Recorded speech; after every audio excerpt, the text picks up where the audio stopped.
The brain has a kind of a grain to it. It has a way that it operates that is natural and for a purpose. Could you call it survival or whatever? And the grain that we have is that we learn by observing other people. That goes back millions of years when we first learned how to make a tool. So some of our ancestors were able to carve a knife out of a stone. And then by the time they were 45, they're dead because nobody lived that long and skill was gone. And that's what happens to a lot of animals. The skill never gets anywhere past that. We had to pass along a skill. How did we learn that? By watching, by imitating. We looked at that person, we saw him scraping in a certain direction. Our mirror neurons went into action, and we were able to imitate and develop the skill so skills could be passed on and we humans could survive. We never would have happened. That's how the brain works. It looks at other people in real time, sees how they do something, picks up the mood of that person, picks up things that you can't put into words, and learns from it. That's the grain of the brain, pardon the rhyming there. You want to work with what the brain naturally has. You want to, plug into that kind of power. And that's the power of a mentor.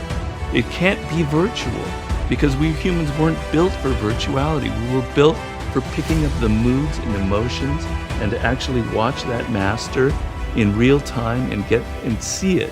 If you want to learn how to do a great tennis swing, serve, you have to watch over and over again, not on your video screen. You have to see everything in real time.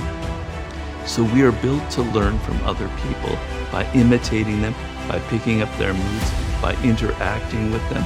So it's extremely, extremely powerful, right? And it used to be a part of any apprenticeship in the old world. You wanted to learn a craft, you had to learn it from a master. You wanted to become a great musician, you had to do an apprenticeship under a master. We fetishize Mozart, who was creating music at the age of 5, but his father was a great musician and his father schooled him. He was his mentor.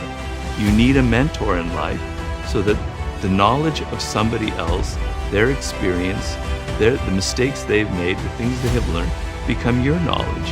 And then you can surpass them. And then you can kill the teacher, as the Spanish expression goes. You want to become the master and then kill him and become your own master. So we live in a culture where people don't respect authority, where people think, I can just do it myself, man. I can just get on the internet.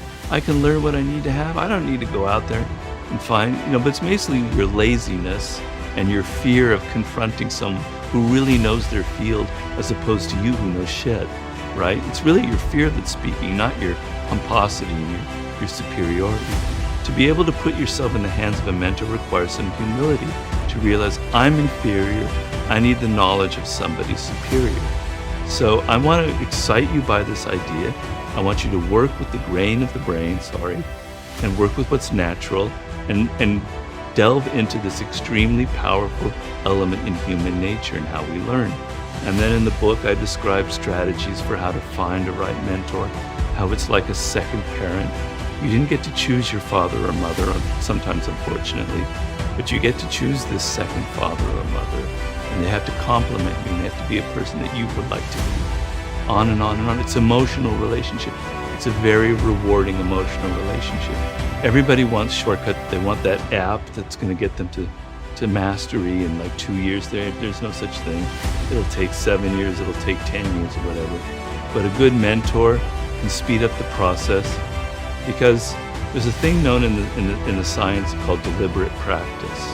When we practice our skills to become great, we tend to only practice those skills that we're already good at. So it creates a lopsided skill. And there are things that we're not good at. And deliberate practice means practicing those things that you're not good at. And only a master or a mentor can see what you're not good at. They can say, Robert, you need to start working on this kind of writing because that's the worst part of you.